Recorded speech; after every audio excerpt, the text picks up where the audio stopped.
Proteau here with Locals Supporting Locals for another Heartbeat of the Okanagan, and also the third meeting of what we created through Locals Supporting Locals, the Meeting of the Minds. It's global issues, and we meet to talk on local solutions. So we try to get like-minded people that are aware of what's going on globally, locally, and but they want to look at solutions, because at the end of the day, if all you're doing is bitching, you're not achieving nothing. So we try to find people that know for the most part what's going on. And what we also like to do in our meetings too is bring in guests. We started our Heartbeat of the Okanagan talk show, and bring in special guests to talk on certain issues. But at the same token, they're going to talk about solutions as well. And we try to get educated people that are credited to speak on these issues. You know, so because for the naysayers out there, and sadly there's so many people that choose to deny what's going on in our world, no matter how bad things get. You know, like people, just for an example here, pipelines. You know, like how many spills have we had? Just in Canada alone in the past year, in Saskatchewan, Burnaby had one right in the heart of the city, and yet they choose to ignore all that, and they still want the pipelines built, talking about jobs, you know, and what good are the jobs if you can't drink the water or eat the food in your community anymore, you know? So that mindset has got to go. So, and that's what we like to meet and discuss about. And so we got first. I'd like to thank John Cote. He's the owner of Craft Corner Kitchen. That's where we're hosting our meeting today, in their back room. He was very nice to donate this to us. And they're located at in the 500 block on Main Street. Come down, fantastic food. He sources local, organic, craft beers. He's got happy hours. Different events, so find him on Facebook, Craft Corner Kitchen, and by all means support your local. That's what it's always about. And leading into that, what I always like to do with our meetings, because you might be the first time you're watching one of our videos here, I like to explain what I started with Locals Supporting Locals and why I did it. So we're the ones that publish these calendars here. So this is our 4th annual calendar now. And they're very unique calendars. I often tell people, if you think these are advertising calendars or just advertising calendars, you're not reading them. So first it tells you who we are, what we do, how to find us on YouTube and Facebook. We got over 300 videos now, so I record everything that we do. You know, like for example, because of Locals Supporting Locals taking on the city in regards to smart meters, we reminded them that they had an oath to protect the health and the safety of the citizens of Penticton, and in order to make an informed decision, you need to be presented with both sides. So we asked to hold a public forum and bring in the makers of it, and then also bring in the ones that are opposed to it because of the technology, the radiation, the side effects and everything. And so we were able to have that public forum, and honestly, like, we kicked their butt. And at the end of the day, all I do is the introduction. I bring in the smart accredited people to speak on the issue. And we obtained the first smart meter opt-out program in Canada, so it set a precedent so every other community can do it. Now, sadly, they charge you extra, and you know, but we're still working on that. But now we got the 5G coming in, which is another ball of wax. And so getting back to the calendar here. So why Locals Supporting Locals? Okay, what's happening right now before us is corporatization. Okay, we see this happening in a lot of the smaller rural towns. Like Penticton is 33,000, and beside us is Kelowna, which has about 85,000, and then Vernon. So that makes the whole Okanagan. I think Vernon is around roughly the same thing, 80,000 as well. So that's the greater Okanagan, and because of corporatization, we're losing our mom and pops. So what we put on the calendar here, it's been circulated on Facebook as well. These 10 companies here, okay, they own all of this. Okay, so it's turning into a giant monopoly.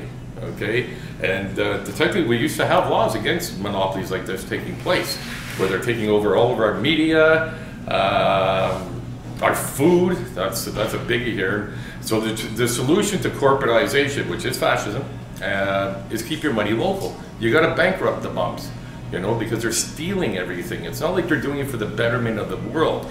Every time the corporates get their hands on something, all of a sudden the prices go through the roof. Just look at our utilities. The beef right now has gone through the roof, and there's no just cause for it. And the way they're doing the farming too, you can't even call it farming. It's industrial food at the end of the day. In Brooks, Alberta, there's 5 head of cattle that come in the back door, or the back door, and then they leave by the front door. They don't even hang it anymore. It's not aged.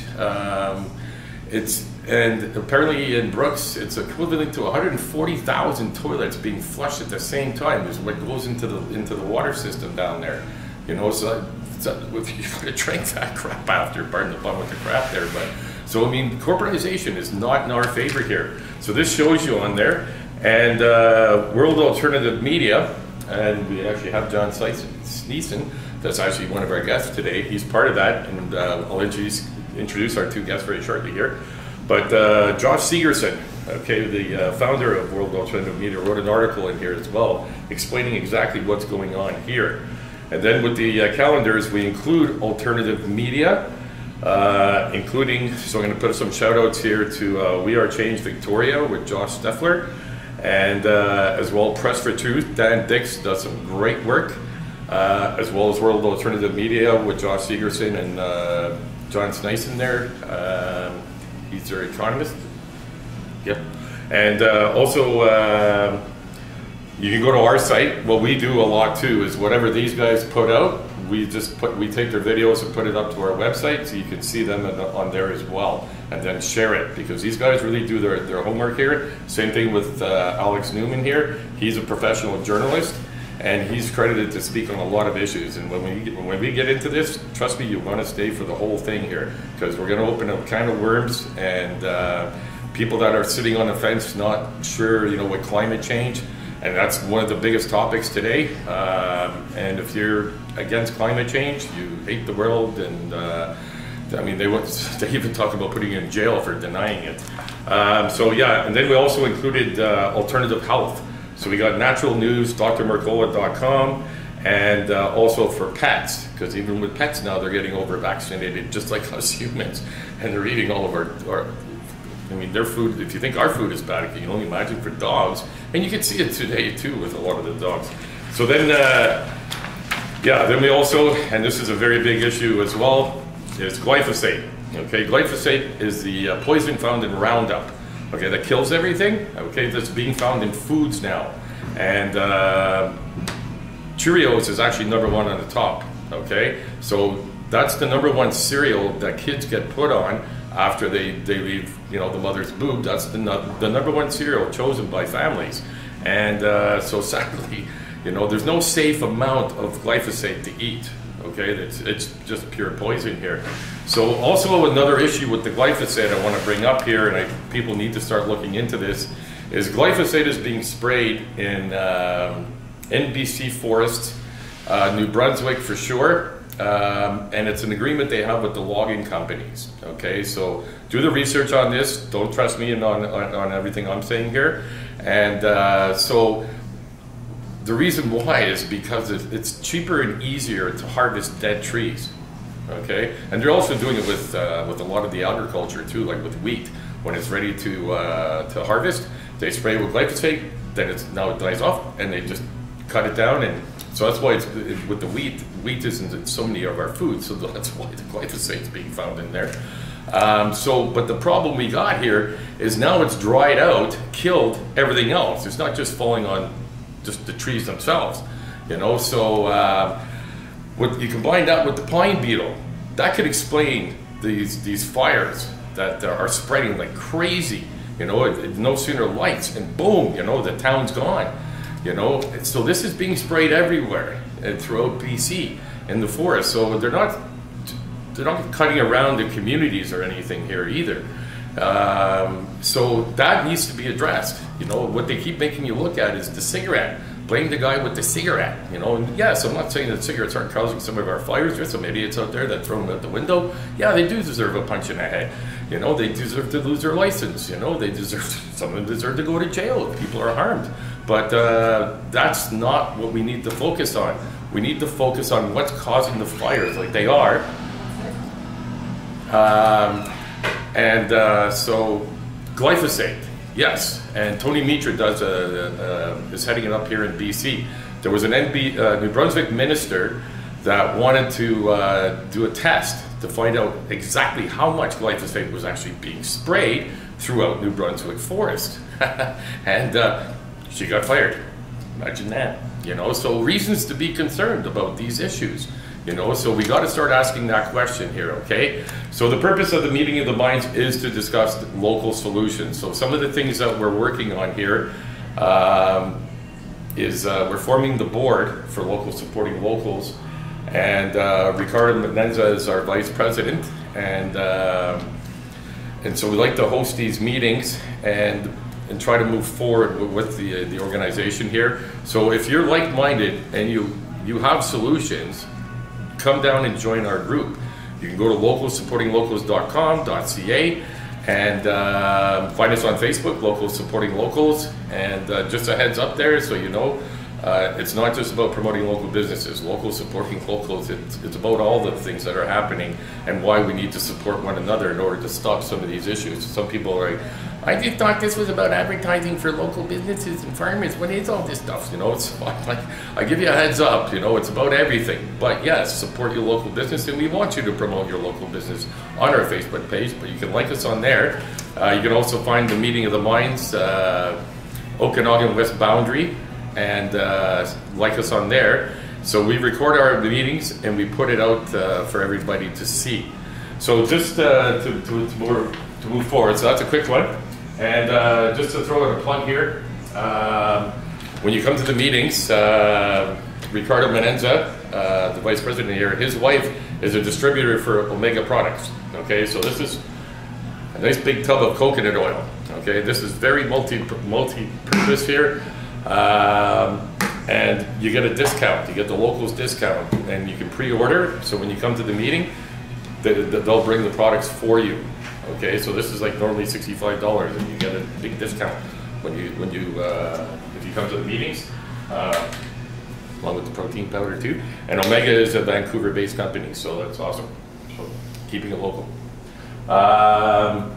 So just to let you know, our guests that we have today, we got John Sneisen? Sorry.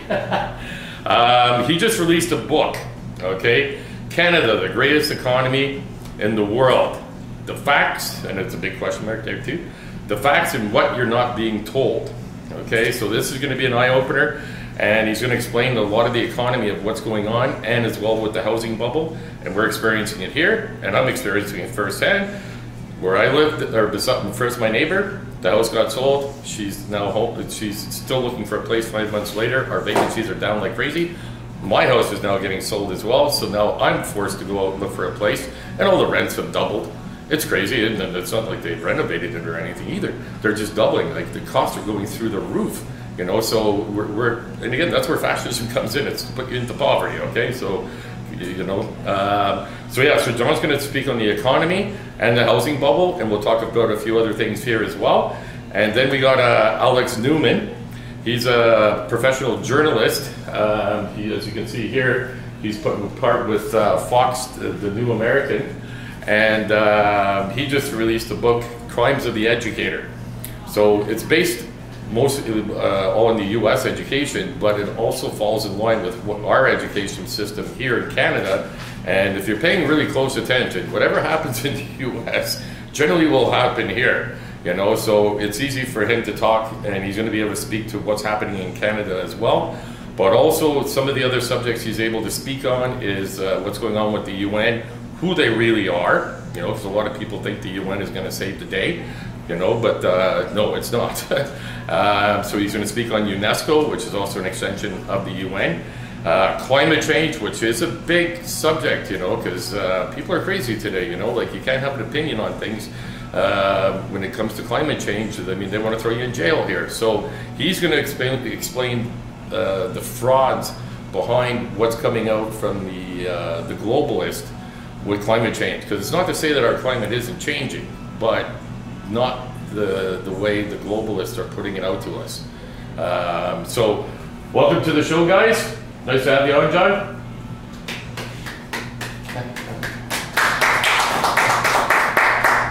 Alex Newman. Hey guys. Hello. Okay, so we're gonna just swing things over here now. So we're trying to form the board here. So Katie's no longer secretary with us anymore. So we're still looking. We need essentially 2 secretaries. Because it's a lot of work, one for the right hand to take notes and take minutes for our meetings here, so we can forward it out in emails after, and but as well, that's why I like to have the video as well. We can also send out the video, but sometimes we don't want to record some of our events because we don't want everybody knowing everything that we're doing, you know. So so we need 2 secretaries, so if anybody wants to jump in and help, let me know. If you know somebody that you think might want to get involved, you know, and donate their time, that would be great. And as well, we still need a bookkeeper, somebody to keep the books, because our goal is to create revenue by supporting one another with our whatever businesses that you have. Bring that to the table. I bring the calendars to the table, and essentially at the end, what we'd like to see happen here, Ricardo and I, is, you know, like let's say throwing in 10% of any of the revenues that are generated throughout the group, and we put that into a kitty, and then that's ours to decide what we want to do. So with the board, we decide, and we've already, like Ricardo and I know, this only makes sense, is put it towards building greenhouses that are off the grid, and they grow organic food all year round. So right now, Ricardo's already built, he's building it. I'm gonna let him talk about where he's at and everything like that. And he's documenting everything from start to finish. And so that's what we need to start implementing in our communities here, because with food costs going through the roof, we're not gonna be able to afford any food. And with a lot of it being coming in, let's say from China and other countries, once they're not able to get here, let's say because gas costs go through the roof, whatever it may be, the shelves are going to be empty at the stores, and that's where chaos starts to kick in. So if we got our food already in place, that saves the big panic, you know. And so, I mean, I don't know what the percentages are. I think it's like within 3 days, all the shelves should be empty, and after about a week, people start dying off. And that's when the pillaging starts, and people break into groups and they go raid farms and everything else like that. So if we can stop that by growing our own food and get everybody to chill out right away, that's a big one. You know, and there's still going to be stupid people out there still trying to do that, but we're trying to keep a hold on that. You know, so the food I feel is number 1. Do you guys agree?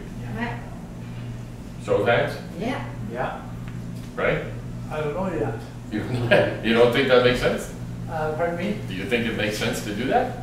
Well, I have to put it in the context of how we're going to, I got to hear more, Kevin. I have to put it in the context of how we're going to try to govern these communities and these people. To me, that's critical. Okay, well, but and at the same token, just a heads up, like they're just listening in now, just so everybody knows, so that this way when we start to interview Alex and John here, they know what we're doing here. So when we're going to talk about solutions to some of the issues, what they're going to see here is going to be like, you guys are already working on it, what you can do, other things you can do, and stuff like that. And they can also share this after too, showing what we're trying to do here. And then you can form a chapter of local supporting locals where you are, and we all get connected that way, you know. So like we're the Okanagan, where Ricardo is from Rock Creek, Westridge area.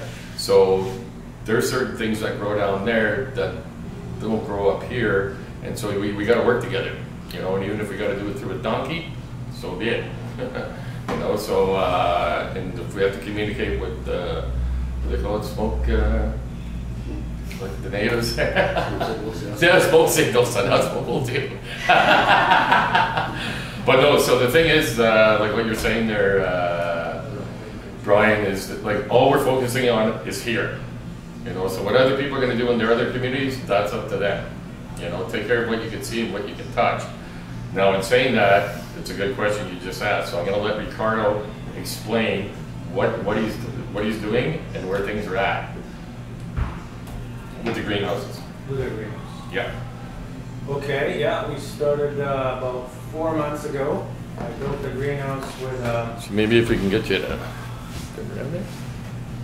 yeah, I built a greenhouse with a rocket mass stove heater, which uses heat from wood, little chunks of wood actually. You can use branches, leaves, and everything like that. And I'm heating it up. I'm heating a big mast bed. It's made out of sand, and in order to retain the heat overnight. And so far, the experiments have been going quite well. I'd like to have higher temperatures on the outside, but we had quite a long winter this year, so it wasn't that easy to keep the plants need to be at least at 5 degrees above 0 Celsius. So we had quite the challenges, but everything came out to be all right. You know, the plants were stunted a little bit, about 2 weeks off of normal planting, but after that I did other researches on greenhouses, and I found that if you put a greenhouse, like a tunnels set up inside of a greenhouse, you can get that extra 5 degrees difference. That made a big difference on tomatoes, peppers, eggplants, and all the, you know, heat-loving plants, cucumbers. So we went on to that, and then we had quite the difference in temperatures in our location, because I never had that here in the Okanagan when I was previously here, and so that was hard to keep from going to 30 degrees during the day to like 9 degrees at night. That's a big difference. Oh yeah, it makes a huge difference on everything.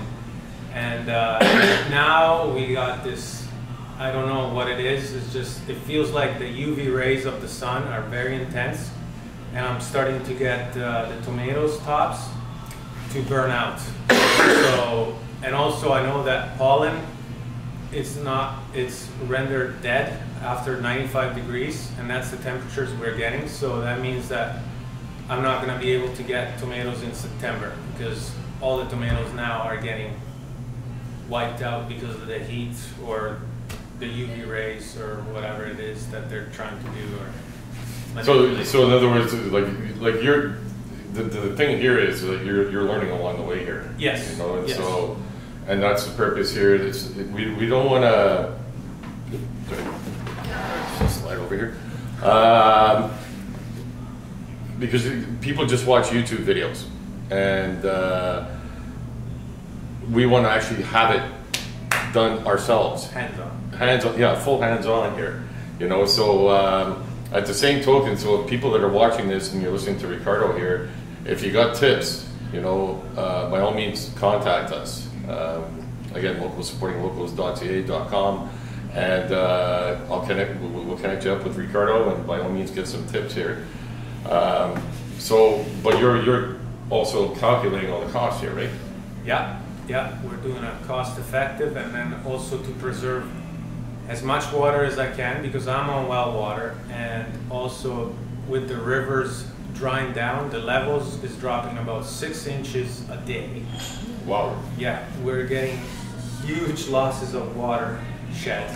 Hasn't been any rain for, I don't know, a month. I don't remember, Yeah. the 21st I think it was the last precipitation that we had. That's like a month. Of June. Yeah, wow. Yeah, over a month of no rain whatsoever. Humidity is down to 30%, which means that the plants will evaporate, but they need more water. So we're doing a drip irrigation and then over top of cloth. I'm not using plastics because everybody knows that plastic and water don't do very well under heat. Oh yeah. Okay. So, and then tomatoes are good leaching of the ground. They can actually purify the ground, but you don't want to eat the tomatoes that come from those plants. Okay. No. And then, and so, yeah, we're trying to preserve water, rain collection if it comes, but also, you know, like staggering our watering days too, and doing all types of research. And so I'm not sure if you can answer this, but yeah, because I mean we just experienced a lot of flooding here in BC. Yeah, we just came out of the flooding. Yeah, we just came out of the flooding, but meanwhile the water is going away. Like, do you know what's causing this, or? Because I mean, I kind of get concerned because like Nestle, for example, and Nestle owns all the water companies, so it doesn't matter what water companies are out there for the most part. They're siphoning our water and our aquifers, and they're containing it like they did with oil. Yeah. And so we're experiencing droughts where we shouldn't have droughts, and that's part of where the climate change part comes in, where a lot of us have a problem. So that's not climate change, that's you taking the water, okay, your teeth, and then selling it back to us. So I'm just, you know, so we're never sure, like I'm not sure if that's what could be potentially wrong. I have a theory. Okay. I mean, water consumption is not as big as everybody thinks, but I think it's because the reforestations of our forests in the last 50 years have been for profits.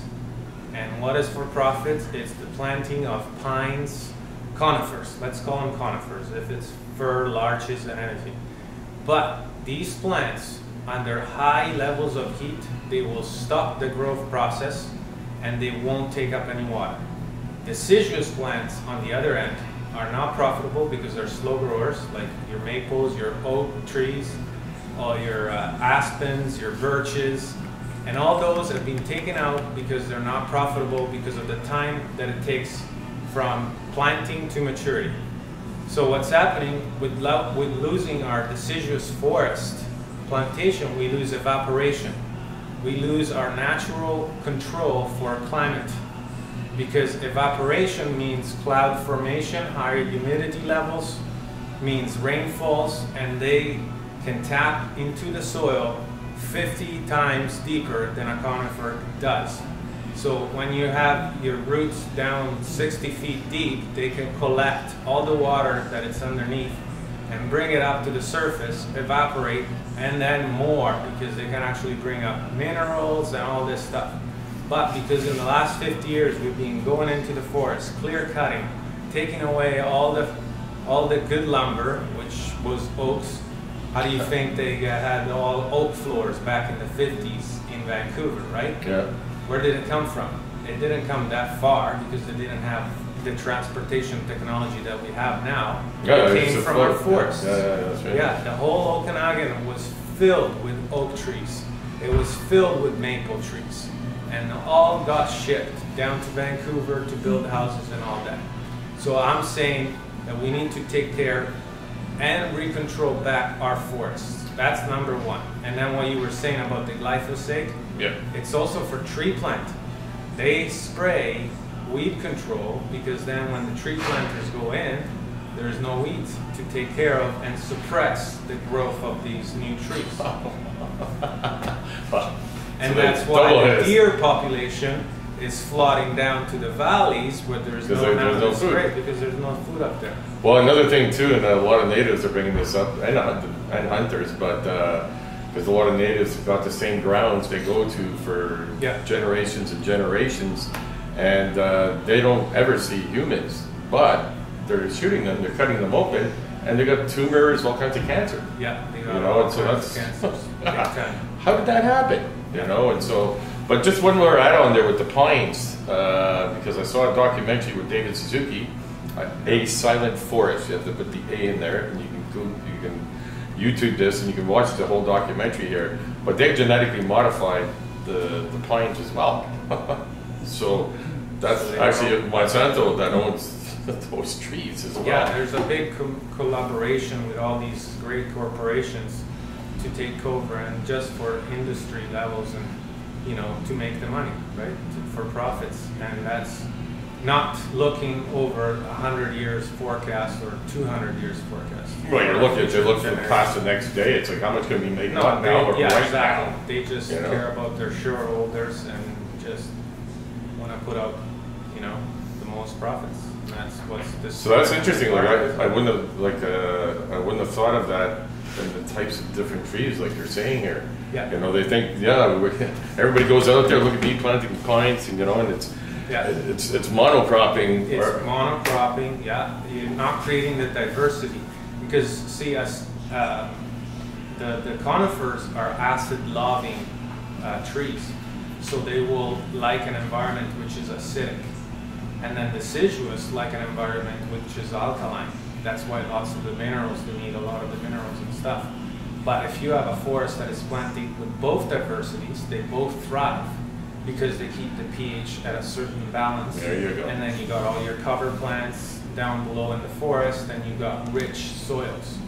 That, guess what, retain water and evaporate it in times like these where it gets hot, then the evaporation cools off too, the temperatures. That's to be said too. So locally, that's something that we can look at with our local governments. We need to talk to our governments, yes. And that has to be contact implemented. our MLAs and be like, what are our reforestation plans? I want to look into them because they seem to be not working right now.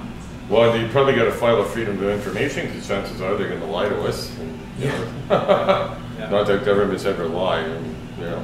But yeah, so that's something, there's a solution, there's the problem, and the solution is like what you're just saying. But also, you know, even taking a step further, I am planting food forestry, which is a combination of planting, you know, your conifers for protection year round too, because they're good to have the winter cover.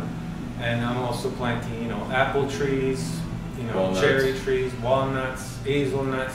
So it's a variety of different fruits, and then you get all the cover down below, and then you're obtaining permaculture practices by retaining the water, because that's the main goal that we have, is to retain as much water as possible in the soil. Well, and that's something that, again, if you got a calendar, we actually put on there.